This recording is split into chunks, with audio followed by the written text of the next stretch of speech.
आपल्याला माहिती आहे मुंबईमध्ये राष्ट्रवादी काँग्रेसची एक महत्त्वाची बैठक सुरू आहे आणि याच बैठकीमध्ये जळगाव लोकसभा मतदारसंघासाठी उज्ज्वल निकम यांच्या नावाची चाचपणी कदाचित केली जाते। पक्षाकडून निकम यांच्या यांचं नाव लोकसभेसाठी कदाचित त्याचा विचार केला जाऊ शकतो।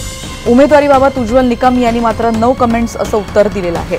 प्रफुल्ल साळुंखे यांच्याकडून अधिक माहिती घेणार आहोत। प्रफुल्ल, काय अधिक माहिती मिळते उज्ज्वल निकम यांच्या नावाची चर्चा? रेणुका, काल जी राष्ट्रवादी काँग्रेसची बैठक झाली यामध्ये जळगाव लोकसभेचा देखील चर्चा या ठिकाणी करण्यात आली।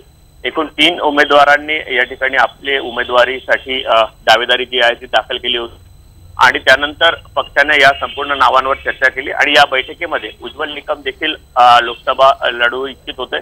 त्याचं काय झालं अशी चाचपणी देखील या बैठकीत करण्यात आली होती। पण काल त्या बैठकीला उज्ज्वल निकम यांच्याकडनं कुठलाही संदेश या ठिकाणी आलेला नाहीये। पण त्यांच्या नावाचा विचार करता येईल का, ही चाचपणी जी आहे ती स्थानिक नेत्यांकडे पक्षाने केली आहे या संदर्भातली माहिती मिळाली।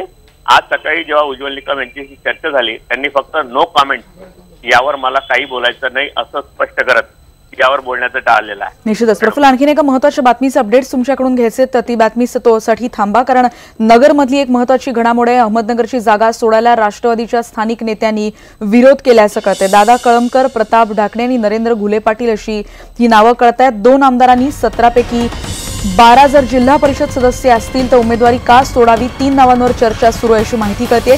प्रफुल्ल, या संदर्भात नेमक्या काय काय घडामोडी?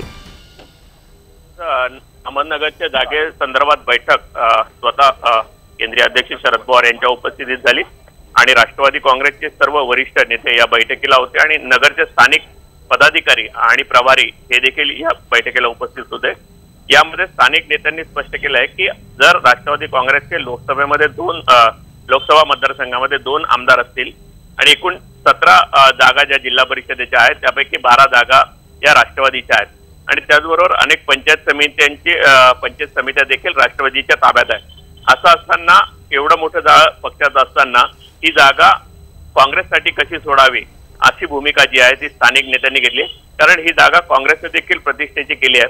कारण विखे पाटील यांचे पुत्र सुजय पाटील यांच्यासाठी ही जागा काँग्रेसला हवी आहे, पण राष्ट्रवादीचे स्थानिक नेते जे आहेत ती ही जागेवर आपला दावा या ठिकाणी पक्षाच्या समोर ठेवला आणि पक्षाला आपली भूमिका स्पष्ट करून या ठिकाणी सांगितली आहे।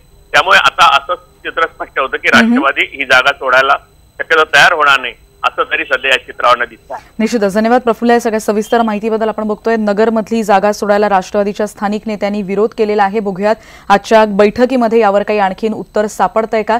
काँग्रेसची एकीकडे दोन्ही काँग्रेस आणि राष्ट्रवादीची एक महत्त्वाची बैठक होईलच येत्या आठवड्यात, पण राष्ट्रवादीच्या बैठकीमध्ये या सगळ्या मुद्द्यांवर सध्या चर्चा सुरू आहे।